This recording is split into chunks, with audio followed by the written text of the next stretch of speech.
Welcome to a channel tech mechanical and electrical. आज मैं discussion करूंगा shipyard limited previous year question paper. आप सभी स्टूडेंट जानते हैं Cochin shipyard limited, Hooghly shipyard limited, Mazagon dock shipyard limited, Goa shipyard limited. तो सभी सीपेड लिमिटेड का तरफ से अच्छा खासा रिक्रूटमेंट निकल के आता है आईटीआई पास स्टूडेंट के लिए। तो सभी स्टूडेंट रिक्वेस्ट करते हैं सर इसका प्रीवियस ईयर क्वेश्चन पेपर आप सॉल्व करिए अपना चैनल पे। तो ऑलरेडी मैं 3 पेपर सॉल्व कर दिया हूँ, मेरा चैनल पर अवेलेबल है। अब सभी स्टूडेंट अगर देखना चाहते हो तो मेरा चैनल का प्लेलिस्ट में एक अलग से मैं स्पेशल प्लेलिस्ट बना दिया हूँ shipyard limited previous year question paper. उसमें आपको सिलेबस का बारे में आइडिया लग जाएगा। सिलेबस में डिस्कशन कर दिया हूँ। सभी सीपेड लिमिटेड का सिलेबस सेम होता है। 30 मार्क्स का क्वेश्चन आता है, उसमें से 20 मार्क्स आता है अपना फील्ड से, मतलब अपना ट्रेड से क्वेश्चन आता है, और 10 क्वेश्चन में से आता है 5 जीके और 5 जो बाकी क्वेश्चन रहता है उसमें मैथ और रीजनिंग भी रहता है। तो आज मैं सबसे पहले अभी डिस्कशन करूंगा टेक्निकल पार्ट का क्वेश्चन। 20 क्वेश्चन डिस्कस करने के बाद मैं नॉन टेक्निकल पार्ट का क्वेश्चन भी डिस्कशन करूंगा। आज का जो क्लास है या आज का जो पेपर है जनरली फिटर और वेल्डर स्टूडेंट के लिए एलिजिबल है। मशीन स्टूडेंट भी क्वेश्चन पेपर को देख सकते हैं, आप लोगों का भी आइडिया लग जाएगा। और बाकी इलेक्ट्रीशियन और भी ट्रेड का स्टूडेंट अगर आप लोग देखना चाहते हो तो पेपर को देख सकते हैं। इसमें आप लोग को आइडिया लग जाएगा मैथ कितना इजी लेवल पे आता है, या जो जीके पूछे जाता है कितना लेवल पे पूछे जाता है, या किस टाइप का क्वेश्चन पूछे जाता है। तो पूरा वीडियो देखिए। वीडियो आप सभी के लिए मोस्ट इंपॉर्टेंट होने वाला है।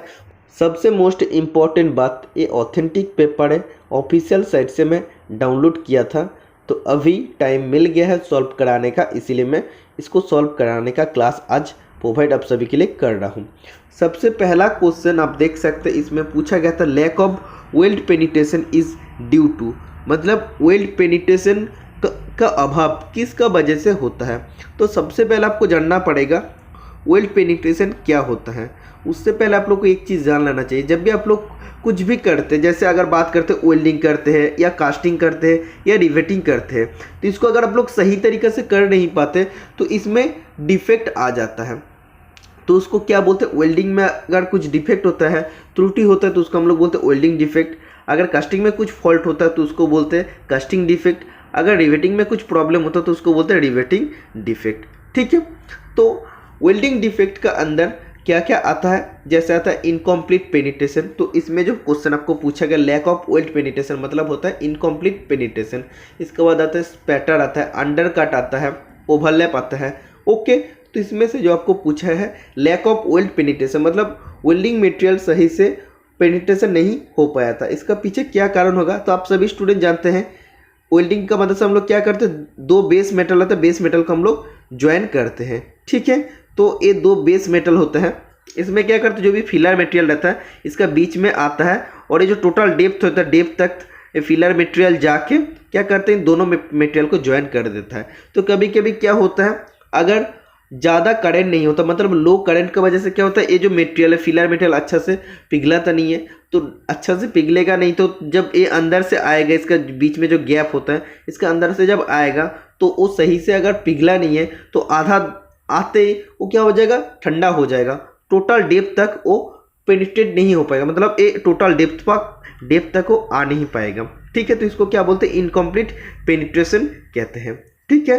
तो इसका पीछे क्या कारण हो सकता है, सबसे पहला जो ऑप्शन दिया गया है low current, option number B too slow welding speed, option number C high current या शॉर्ट आर्क लेंथ। तो इसका राइट आंसर हो जाएगा ऑप्शन नंबर है लो करंट। लो करंट की वजह से मतलब क्या है, करंट अगर हम लोग कम देते तो जो फिलर मटेरियल है बहुत कम पिघलेगा, तो टोटल डेप्थ तक नहीं पहुंच पाएगा, इसीलिए इनकम्प्लीट पेनिट्रेशन या आप बोल सकते हैं लैक ऑफ वेल्ड पेनिट्रेशन हो सकता है।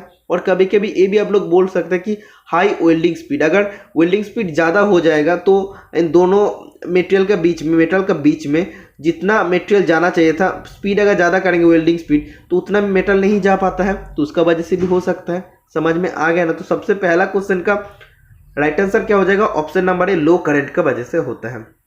अगर ऐसे बोलता कि ओवरलैप क्यों होता है, तो ओवरलैप होने का कारण क्या होता है, ओवरलैप मतलब एक्चुअली देखो 2 बेस मेटल को हम लोग ज्वाइनिंग करते हैं तो अंदर तक फिलर मटेरियल जाना चाहिए, तो इसका बाद भी ऊपर अगर मटेरियल ज़्यादा हो जाएगा तो उसको क्या बोलते हैं ओवरलैप हो जाता है। ठीक है। इसका पीछे क्या कारण होता है, current too low, current setting को अगर बहुत कम रखते हैं तो उसमें क्या होता है, वो डेप तक तो पूरा जा नहीं पाता है, इसीलिए जो ऊपर वाला पोर्शन है बेस मेटल के ऊपरी भाग में वो ठंडा हो जाता है, वो जम जाता है। ओके, इसका वजह से भी होता है। और अगर स्लो वेल्डिंग स्पीड करते हैं, वेल्डिंग स्पीड अगर कम होता है तो उसमें क्या होता है, ये ऊपर में भी धीरे धीरे ज्वाइन हो जाता है। मतलब उसको जितना वेल्डिंग स्पीड देना चाहिए तो उतना ही वेल्डिंग स्पीड में अगर नहीं जाएगा तो जो एक्सेसिव मेटल है वो बेस मेटल के ऊपर बैठ जाता है, इसलिए ओवरलैप होता है। तो सेकेंड रीजन की वजह से ओवरलैप होता है।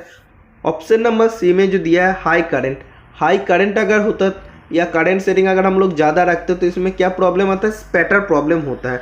मतलब जो वेल्डिंग का सरफेस है उसमें स्मॉल ग्लोब्यूल आकार में, बूंद बूंद का आकार में मेटल चिप्स वेल्डिंग सरफेस में बैठ जाता है, तो इसको क्या बोलते हैं, इसको स्पैटर बोलते हैं। ये अनइंटेंशनली हो जाता है, जो हम लोग नहीं चाहते हैं, तो हाई करंट का वजह से ये फिर भी हो जाता है। ठीक है, तो next question, which one of the following welding process uses non consumable electrode. मतलब कौन सा वेल्डिंग प्रोसेस में नॉन कंज्यूमेबल इलेक्ट्रोड का हम लोग इस्तेमाल करते हैं। तो नॉन कंज्यूमेबल मतलब क्या होता है और कंज्यूमेबल का मतलब क्या होता है। नॉन कंज्यूमेबल मतलब जिसका खर्चा नहीं होता, जो स्पेंड नहीं होता है, जो पहले था वैसे ही वो रह जाता है। और कंज्यूमेबल मतलब क्या है, जो चीज़ खर्चा होता है, धीरे धीरे वो स्पेंड होता है, उसको बोलते हैं कंज्यूमेबल। ठीक है, जो टीग वेल्डिंग होता है, टंगस्टन इनर्ट गैस वेल्डिंग होता है, ये होता है नॉन कंज्यूमेबल इलेक्ट्रोड। ठीक है, मतलब ये इलेक्ट्रोड खर्चा नहीं होता, स्पेंड नहीं होता, पहले वेल्डिंग करने से पहले जितना रहता है वेल्डिंग करने के बाद भी उतना ही रह जाता है। ओके, अगर ओनली कंज्यूमेबल इलेक्ट्रोड बोलते हैं मतलब जो इलेक्ट्रोड खर्चा होता है, स्पेंड होता है, तो कौन सा वेल्डिंग होता है, मेटल इनर्ट गैस वेल्डिंग, मतलब मीग वेल्डिंग में होता है। टीग वेल्डिंग और मीग वेल्डिंग के ऊपर एक स्पेशल क्लास में प्रोवाइड कर दिया हूँ, जो भी वेल्डिंग वेल्डर ट्रेड से है और फिटर स्टूडेंट है वो सभी स्टूडेंट इस वीडियो जरूर देख सकते हैं। तो टीग और मीग वेल्डिंग का स्पेशल क्लास का वीडियो मैं आज का वीडियो का डिस्क्रिप्शन बॉक्स में ऐड कर दूंगा। अगर आप लोग 10 मिनट का वीडियो एक बार देख लेंगे तो आप लोग का टीग और मीग वेल्डिंग में कोई भी प्रॉब्लम नहीं रहेगा। जितना तक आप लोग को क्वेश्चन आ सकता है, क्वेश्चन पूछे जा सकता है उधर, उतना तक मैं टॉपिक को बहुत ही अच्छा से क्लियर कर दे हूँ। तो इसमें एक्चुअली क्या होता है, मीग वेल्डिंग और टीग वेल्डिंग का अगर जनरली बात करते हैं, थोड़ा सा मैं आप लोग को बता देता हूँ। जो मीग वेल्डिंग होता है उसमें इलेक्ट्रोड का खर्चा होता है, मतलब वो स्पेंड होता है। ठीक है, और मीग वेल्डिंग में क्या होता है, जो बेस मेटल होता है, दोनों वेल्डिंग ही आर्क वेल्डिंग होता है। ओके, इसके लिए हम लोग को इलेक्ट्रोड का ज़रूरत होता है। मीग वेल्डिंग के लिए जो इलेक्ट्रोड हम लोग यूज़ करते हैं उसका कंपोजिशन होना चाहिए, जो पैरेंट मेटल जिस मेटल का है उसका कंपोजिशन होना चाहिए उसका इलेक्ट्रोड में। मतलब पैरेंट मेटल सोचो एल्यूमिनियम है, ओके, तो उसका इलेक्ट्रोड भी एल्यूमिनियम होना चाहिए। अगर पैरेंट मेटल सोचो नॉर्मली बात करते हो कॉपर का है, तो उसका इलेक्ट्रोड कॉपर का ही होना चाहिए। लेकिन टीग वेल्डिंग में क्या होना चाहिए, टीग वेल्डिंग में इलेक्ट्रोड होना चाहिए टंगस्टन से बना हुआ चाहिए, और उसका साथ कुछ अदर एलोइंग एलिमेंट जैसे थोरियम भी मिक्स होना चाहिए। ओके, और ये जो टंगस्टन इलेक्ट्रोड होता है ये खर्चा नहीं होता, जैसे वेल्डिंग करने से पहले रहता है वो वेल्डिंग करने के बाद भी उतना ही रह जाता है। लेकिन मीग वेल्डिंग में क्या होता है, मीग वेल्डिंग में ये जो इलेक्ट्रोड होता है बेस मेटल का जो सेम कॉम्पोजिशन में बना हुआ रहता है, ये इलेक्ट्रोड वेल्डिंग करते करते धीरे धीरे क्या होता है, फिलर मेटल के हिसाब से इन दोनों का गैप में आ जाता है और वेल्डिंग को अच्छा से बना देते हैं। ओके, इसीलिए क्या होता है, इलेक्ट्रोड धीरे धीरे खर्चा होता है। लेकिन जो tungsten inert gas welding TIG welding होता है, इसमें टंगस्टन इलेक्ट्रोड खर्चा नहीं होता। तो ज्वाइनिंग करते हैं हम लोग कैसे, जो बेस मेटल होता है उन दोनों मेटल को हम लोग हीट करके ये मेटल को पिघला के हम लोग ज्वाइनिंग कर सकते हैं। अदरवाइज अगर फिलर मेटल का ज़रूरत पड़ता है तो बाहर से हम लोग एक्सटर्नली फिलर मेटल को हम लोग इस्तेमाल करते हैं, और इधर टंगस्टन का इलेक्ट्रोड रहता है। तो टंगस्टन का इलेक्ट्रोड क्या करते हैं, फिलर मेटल को एक्सटर्नली जो फिलर मेटल हम लोग यूज़ करें उसको हीट करते हैं और ये मेटल पिघले के इधर आ जाता है और वेल्डिंग जॉइंट बना देते हैं। तो समझ में आ गया क्या क्या चीज़ होता है, और भी डिटेल में मैं आप लोग को बता दिया हूँ, तो क्लास आप लोग जरूर देख लेना। Next question, the accuracy of micrometer callipers dial indicator can be checked by. जो प्रिसिशन इंस्ट्रूमेंट दिया है जैसे माइक्रोमीटर कैलिपर डायल इंडिकेटर है, इसका एक्यूरेसी को चेक करने के लिए हम लोग कौन सा चीज़ का इस्तेमाल करते हैं, स्लिप गेज का हम लोग इस्तेमाल करते हैं। स्लिप गेज को क्या कहते हैं, जॉनसन गेज कहते हैं। टोटल 4 ग्रेड में अवेलेबल होता है, जो मैं बहुत बार आप लोग के साथ क्लास में बता दिया हूँ। ओके, सबसे पहले होता है रेफरेंस, उसका बाद होता है कैलिब्रेशन, उसका बाद होता है इंस्पेक्शन, उसका बाद होता है वर्कशॉप। समझ में आ गया है। Next question number 105। तो ऐसे अगर क्वेश्चन पूछा जाएगा, the accuracy of micrometer caliper और dial indicator can be checked by, अगर ऑप्शन में स्लिप गेज नहीं है तब फिलर गेज को हम लोग राइट आंसर कर सकते हैं। Next question, the 3 classes of fits as per BIS system are. Bureau of Indian Standards, कभी कभी क्वेश्चन पूछा जाता है, जैसे इसरो में एक बार क्वेश्चन पूछा गया था BIS का फुल फॉर्म, तो ब्यूरो ऑफ इंडियन स्टैंडर्ड सभी स्टूडेंट किया था, लेकिन स्टैंडर्ड का लास्ट में एस होता है एक, ठीक है। तो ऑप्शन में दोनों दिया था, दोनों ऑप्शन में से राइट आंसर हो जाएगा bureau of Indian standards, last में एस होगा, ठीक है। तो BIS सिस्टम का हिसाब से 3 टाइप ऑफ फिट होता है। क्या क्या होता है? क्लियरेंस फिट होता है जो पॉजिटिव फिट होता है, इंटरफेरेंस फिट होता है जो नेगेटिव फिट होता है, और ट्रांजिशन फिट कभी कभी जो जिसमें क्लियरेंस फिट भी दिखाया जाता है और इंटरफेरेंस फिट भी मिलता है। ओके, इसलिए option number A right answer हो जाएगा। Next question, in resistance welding the electrode material is made of. जो भी स्टूडेंट मेरा चैनल का each and every video study videos देखते हो सभी स्टूडेंट के लिए बहुत ही आप लोग को इजी लगेगा इस क्वेश्चन पेपर को, क्योंकि मैक्सिमम क्वेश्चन मैं क्लास में डिस्कशन कर दिया हूँ। रेजिस्टेंस वेल्डिंग कैसे होता है, कैसे क्या प्रोसेस होता है, सभी मैं बता दिया हूँ। सोचो 2 मटेरियल है तो रेजिस्टेंस आप लोग जानते क्या करते हैं, रेजिस्टेंस होने के कारण में जब भी रेजिस्टेंस होता है तो रेजिस्टेंस होने की वजह से क्या होता है, करंट अच्छे से उसमें पास नहीं हो पाता है, इसीलिए बाधा सृष्टि होता है। तो बाधा होने की वजह से, रेजिस्टेंस ज़्यादा होने की वजह से क्या होता है, बाधा ज़्यादा होता है, इसीलिए हीट प्रोड्यूस होता है। हीट प्रोड्यूस होने के बाद दोनों मटेरियल को पिघला देते हैं और आपस में जोड़ देते हैं। तो इसमें जो हम लोग इलेक्ट्रोड मटेरियल यूज़ करते हैं, तो इलेक्ट्रोड मटेरियल किससे बना होता है? कॉपर से बना होता है। Option number A right answer हो जाएगा। Next question, oil decay occurs in. Oil decay किस में होता है? तो इसका राइट आंसर हो जाएगा ऑप्शन नंबर ए स्टेनलेस स्टील। कभी कभी ऑप्शन में ए भी दिया रहता है निकेल बेस्ड एलॉय, तो निकेल बेस्ड एलॉय और मेनली स्टेनलेस स्टील में ऑयल डीके होता है। तो ऑयल डीके क्या होता है? It is a corrosion process, मतलब जंग लगने का एक प्रोसेस होता है। तो जब हम लोग वेल्डिंग करते हैं तो वेल्डिंग करने के बाद जो हीट इफेक्टेड जोन होता है HAZ के कभी कभी फुल फॉर्म पूछे जाता है, उसका फुल फॉर्म हो जाएगा हीट इफेक्टेड जोन। तो वेल्डिंग करते टाइम जो हीट का द्वारा इफेक्टेड होता है जो जोन, तो उसमें जंग लग जाता है। ओके, तो इस प्रोसेस को क्या बोलते हैं? ऑयल डीके बोलते हैं। तो मैं अभी आप लोग को एक डायग्राम देके बता देता हूँ। तो आप देख सकते हैं इसमें मैं पेन यूज़ नहीं कर सकता, तो इसमें वेल्डिंग ऊपर में किया है। तो वेल्डिंग करने के बाद जो हीट द्वारा इफेक्टेड हुआ है उसमें धीरे धीरे जंग लग जाता है और इसको क्या बोलते हैं? वेल्ड डीके कहते हैं। ओके, और आप देख सकते हैं इसमें लिखा भी है ट्रू हीट इफेक्टेड जोन, मतलब उधर हीट पहुंचता है, इसीलिए उसका रिजल्ट में क्या होता है, उसमें धीरे धीरे जंग लग जाता है।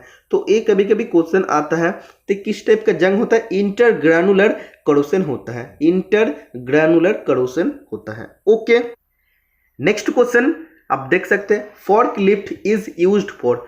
फोर्क लिफ्ट का हम लोग किसके लिए यूज करते हैं? तो आप सभी स्टूडेंट जानते हैं, जो भी स्टूडेंट इंडस्ट्री में काम किए हैं वो सभी स्टूडेंट जानते हैं, कोई भी भारी चीज़ को उठाने के लिए और उसको नमाने के लिए, मतलब रखने के लिए हम लोग यूज़ करते हैं। और वर्टिकल ट्रांसपोर्टेशन, मतलब वर्टिकली उसको एक जगह से दूसरा जगह अगर लेके जाना होता है तो हम लोग यूज़ करते हैं फोर्क लिफ्ट ट्रक का। ठीक है, तो आप लोग को मैं एक बार डायग्राम दिखा देता हूँ, आप लोग को सभी चीज़ समझ में आ जाएगा। आप देख सकते हैं इंडस्ट्री में इस टाइप का फोर्क लिफ्ट ट्रैक्टर का हम लोग इस्तेमाल करते हैं। तो इसमें जो सामने वाला पोर्शन है उसमें हम लोग कोई भी चीज़ को वर्टिकल पोजीशन में रख सकते हैं, उसको हम लोग ऊपर उठा भी सकते हैं और उसको थोड़ा सा नीचे भी कर सकते हैं। ओके, तो ये होता है फोर्क लिफ्ट। इसका मतलब हम लोग वर्टिकल ट्रांसपोर्टेशन, मतलब एक जगह से दूसरा जगह में हम लोग उसको लेके जा सकते हैं। ओके, इसीलिए इसका राइट आंसर हो जाएगा option number C, both of this. Next question, feeler gauges are used for checking. Feeler gauge का इस्तेमाल हम लोग कौन सा चीज़ को चेक करने के लिए करते हैं, यूज़ करते हैं? तो इसका राइट आंसर हो जाएगा क्लियरेंस चेक करने के लिए हम लोग यूज़ करते हैं। 2 मेटिंग पार्ट के बीच में जो क्लियरेंस होता है उसको चेक करने के लिए यूज़ होता है। फीलर गेज का दूसरा नाम कभी कभी पूछा जाता है, तो राइट आंसर हो जाएगा थिकनेस गेज। ठीक है, तो आप जानते हैं कि एक क्या चेक करते हैं? क्लियरेंस को चेक कर सकते हैं। तो कभी कभी ऑप्शन में दिया रहता है क्लियरेंस गेज, इसका दूसरा नाम है, या थिकनेस गेज, तो इसका राइट आंसर हो जाएगा थिकनेस गेज। ओके, कभी कभी इसका ब्लेड का लेंथ पूछा जाता है, तो 100 मिलीमीटर राइट आंसर हो जाएगा। Next question, type of fit used for inserting a liner और sleeve at a bearing area of a propulsion shaft is. तो इसमें एक्चुअली बात किया है बियरिंग का। तो बियरिंग में आप लोग नॉर्मली जानते हैं कोई भी लाइन एरिया स्लीव को इंसर्ट करने के लिए कौन सा टाइप का फीट होता है? बहुत बार मैं क्लास में बता दिया हूँ, एग्जाम में बहुत बार क्वेश्चन आया है। तो इसका राइट आंसर हो जाएगा इंटरफेरेंस फीट। तो जब भी बियरिंग में हम लोग को लाइनर या स्लीव पुट करना पड़ता है तो उसमें इंटरफेरेंस फीट रहता है। Okay, next question number 450 minimum distance required between a बाट वेल्ड एंड फिलेट वेल्ड। बाट वेल्ड और फिलेट वेल्ड का बीच में मिनिमम कितना डिस्टेंस रखना चाहिए, तो इसका राइट आंसर हो जाएगा 10 millimetre. Next question number 451 overhead welding position is known as. Overhead welding position होता है, फ्लैट पोजीशन होता है, ओके तो अलग अलग, जैसे वर्टिकल वेल्डिंग होता है, तो इसमें बोला है ओवरहेड वेल्डिंग पोजीशन का दूसरा नाम क्या होता है, 4G वेल्डिंग होता है। Next question in LH electrode letter LH stand for. Electrode में अगर LH लिखा रहता है तो LH का मतलब क्या होता है, फुल फॉर्म होता है लो हाइड्रोजन, इसमें लो हाइड्रोजन रहता है। नेक्स्ट क्वेश्चन 453 नंबर का coating of dash metal is applied in galvanization. Galvanization process में हम लोग कोई भी मेटल के ऊपर किसका कोटिंग देते हैं, जिंक का कोटिंग हम लोग देते हैं। क्या करते हैं, उसको करोशन रेजिस्टेंट सरफेस बनाने के लिए।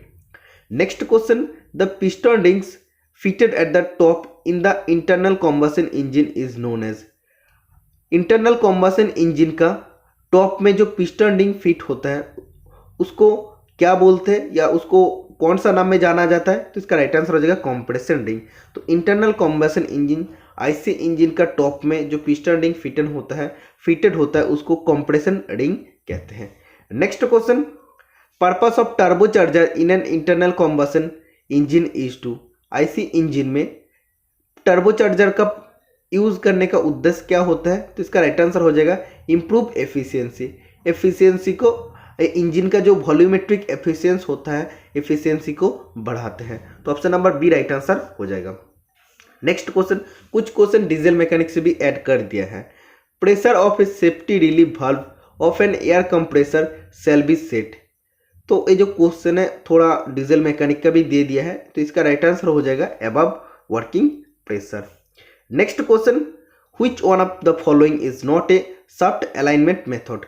शाफ्ट को अलाइनमेंट करने का अलग अलग मेथड होता है, जैसे लेजर बीम मेथड होता है, पायनो वायर मेथड होता है, ऑप्टिकल टेलीस्कोप मेथड होता है, लेकिन जो विल्हेल्मी प्लेट मेथड है ये राइट आंसर नहीं होगा। ओके तो बहुत ही इंपॉर्टेंट एक क्वेश्चन आप लोग को देखने को मिला है फिटेड स्टूडेंट, वेल्डिंग स्टूडेंट के लिए। Next question run out is measured to identify dash during alignment of pump and motor.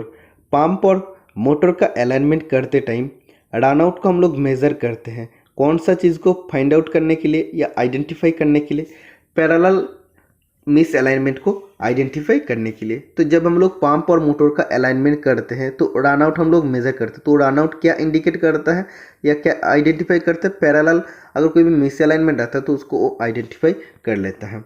Next question arc stability is better with. Arc stability कौन सा वेल्डिंग में ज़्यादा होता है, तो इस जो क्वेश्चन है इस क्वेश्चन का राइट आंसर इसमें गलत दिया है। एक्चुअली इसमें दिया है AC वेल्डिंग, लेकिन AC वेल्डिंग नहीं होगा, DC वेल्डिंग में आर्क स्टेबिलिटी ज़्यादा होता है। क्यों होता है, बिकॉज DC वेल्डिंग में जो मैग्नीट्यूड होता है और डायरेक्शन ऑफ करंट होता है वो कांस्टेंट होता है, इसलिए स्टेबिलाइजिंग इजी होता है। लेकिन ऑल्टरनेटिंग करंट में क्या होता है, मैग्नीट्यूड और डायरेक्शन करंट का क्या होता है, कंटिन्यूसली वो चेंज होते रहता है, इसीलिए इसको स्टेबल करना या आर्क स्टेबिलिटी करना थोड़ा डिफिकल्ट होता है। तो आर्क स्टेबिलिटी बेटर होता है या इजी होता है DC वेल्डिंग में। ओके तो इस क्वेश्चन का राइट आंसर हो जाएगा option number B. Next question आप देख सकते हैं टेक्निकल पार्ट का लास्ट क्वेश्चन है, इसका बाद में नॉन टेक्निकल पार्ट स्टार्ट करूंगा। अभी pre heating is essential in welding for. तो आप सभी स्टूडेंट जानते हैं, बहुत बार मैं क्लास में बता दिया हूँ, कुछ मेटल है जिसको हम लोग डायरेक्टली वेल्डिंग नहीं कर सकते हैं। वेल्डिंग करने से पहले प्री हीटिंग करना पड़ता है, मतलब उसको 900 डिग्री का आसपास मैक्सिमम 900 डिग्री तक हम लोग उसको हीट देके और क्या कर सकते हैं, गर्म कर सकते हैं। तो कौन सा मेटेरियल का या कौन सा मेटल को वेल्डिंग करने से पहले प्री हीटिंग करना चाहिए, कास्ट आयरन का जब हम लोग वेल्डिंग करते हैं उससे पहले हम लोग उसको प्री हीट कर लेते हैं, उसका बाद हम लोग उसको वेल्डिंग कर सकते हैं। ओके तो कौन सा कास्ट आयरन को हम लोग वेल्डिंग कर सकते हैं, ग्रे कास्ट आयरन को हम लोग वेल्डिंग कर सकते हैं, लेकिन व्हाइट कास्ट आयरन को हम लोग वेल्डिंग नहीं कर सकते, जिसको चिल्ड कास्ट आयरन कहते हैं। समझ में आ गया। इसका बाद में नॉन टेक्निकल पार्ट स्टार्ट करता हूँ।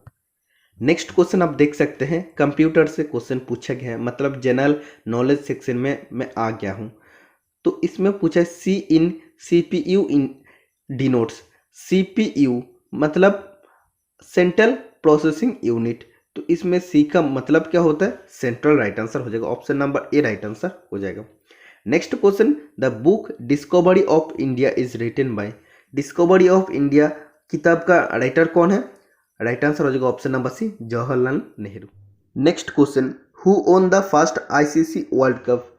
कौन सा देश सबसे पहला आईसीसी वर्ल्ड कप विजेता था? तो इसका राइट आंसर हो जाएगा West Indies. Okay, next question, study of flowers is called. फूल का जो अध्ययन होता है या स्टडी होता है उसको क्या बोलते हैं? फ्लोरिकल्चर कहते हैं।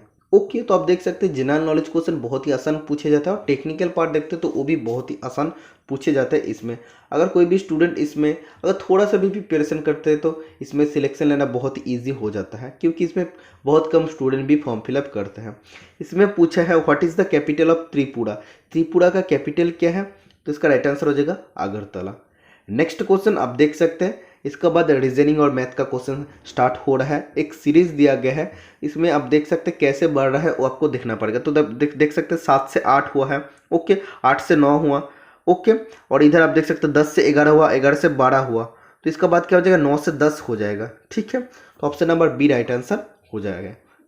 नेक्स्ट क्वेश्चन आप देख सकते हैं, the sum of ages of 5 children born at the interval of 3 years each is 50 years। What is the age of the youngest child.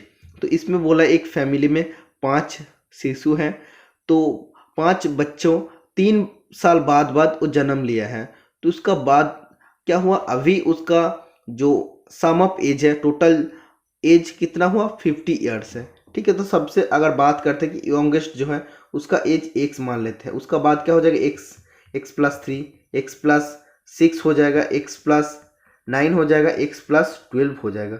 तो सभी का एज अगर हम लोग ऐड कर देते तो क्या हो जाएगा? इजिकल टू 50 हो जाएगा। तो इधर आप लोगों को देखने को मिलेगा 5x इजिकल टू आ जाएगा 20, x इजिकल टू आ जाएगा 4। तो सबसे यंगेस्ट जो चाइल्ड है उसका एज आ जाएगा 4 years। ओके, अगर सबसे बड़ा पूछेगा तो 12 प्लस 4 क्या हो जाएगा? 16 हो जाएगा। Okay, next question, which is the largest 4 digit number that can be exactly divisible by 66। कौन सा लार्जेस्ट 4 digit नंबर है जो टोटली 66 से डिवाइड हो जाता है?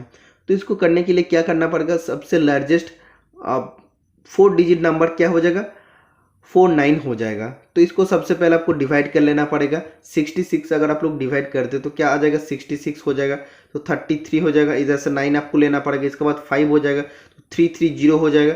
इसके बाद 9 अगर आप लोग रखते हो तो 99 आ जाएगा। इसके बाद 1 से अगर चलाएंगे तो क्या हो जाएगा? 66 आ जाएगा। तो बाकी क्या रहेगा? 33 रहेगा। तो एक्चुअली जो 4 digit नंबर है, लार्जेस्ट नंबर है 9, टोटल 4 9 है। इससे अगर आप लोग 33 जो रिमाइंडर रहता है इसको अगर माइनस कर दे तो क्या आ जाएगा? 9966। तो ये जो टोटल 4 digit नंबर आएगा इसको अगर आप लोग 66 से डिवाइड करते हैं तो टोटली ये डिविजिबल हो जाएगा, क्योंकि ये 33 ज़्यादा था इसीलिए क्या हो रहा था? वो डिविजिबल टोटली नहीं हो रहा था। तो 33 ये इससे माइनस कर दिया हम लोग तो ये कम्प्लीटली डिविजिबल हो जाएगा। समझ में आएगा? बहुत ही ईजी क्वेश्चन है। Next question, during conversion of a solid from one shape to another the volume of the new shape will. तो इसमें आप लोग को एक क्वेश्चन पूछे जा रहा है जिसमें बोला एक सॉलिड है, सोचो एक क्यूब है, तो इस क्यूब को अगर हम लोग कोन में बना देते, शंकु बना देते, तो इन दोनों का वॉल्यूम में क्या डिफरेंस होता है? सेम रहता है या बढ़ता है या कम होता है? तो वॉल्यूम चेंज नहीं होता है। जो सॉलिड का वॉल्यूम पहले था उसका अगर शेप चेंज करते हैं तो उसमें वॉल्यूम का कोई परिवर्तन नहीं होता है। तो इसका राइट आंसर हो जाएगा रिमेन अनऑल्टर्ड। ठीक है, next question and last question इस पेपर का, क्योंकि 30 क्वेश्चन इस पेपर में कंप्लीट हो जा रहा है। इसमें आपको बोला है the greatest number of 4 digit which is divisible by 15, 25, 40 and 75। तो इसमें आपको बोला है 4 digit का एक ऐसा नंबर है जो इन सभी जो नंबर दिया 15, 25, 40, 75 इन सभी से डिवाइड हो जाता है। तो आप लोग इसको ऑप्शन टेस्ट कर सकते हैं, कोई प्रॉब्लम नहीं है। तो इसका राइट आंसर हो जाएगा 9600। तो 9600 का अगर आप लोग 15 से या 25 से या 40 से या 75 से डिवाइड करते हैं तो ये टोटली डिविजिबल हो जाता है। तो ये एक ऐसा 4 digit का नंबर है जिन सभी से ये डिवाइड कंप्लीटली हो जाता है। ओके, तो इतना ही क्वेश्चन पूछे जाता है, बहुत ही आसान क्वेश्चन पूछे जाता है। इसका बाद भी और भी सीपीआर लिमिटेड का पेपर मेरे पास अवेलेबल है, मैं धीरे धीरे सॉल्व करवाऊंगा। इसके बाद सीएसआईआर का ऑफिशियल पेपर मैं बहुत जल्दी लाने वाला हूं, और भी बहुत बहुत अच्छा अच्छा प्रोजेक्ट है जो मैं आप लोगों के लिए लाने वाला हूं। तो ऐसे सपोर्ट करते रहना, चैनल को और भी आगे बढ़ते रहना। आज के लिए इतना ही, मिलते हैं नेक्स्ट वीडियो में। टाटा, बाय बाय।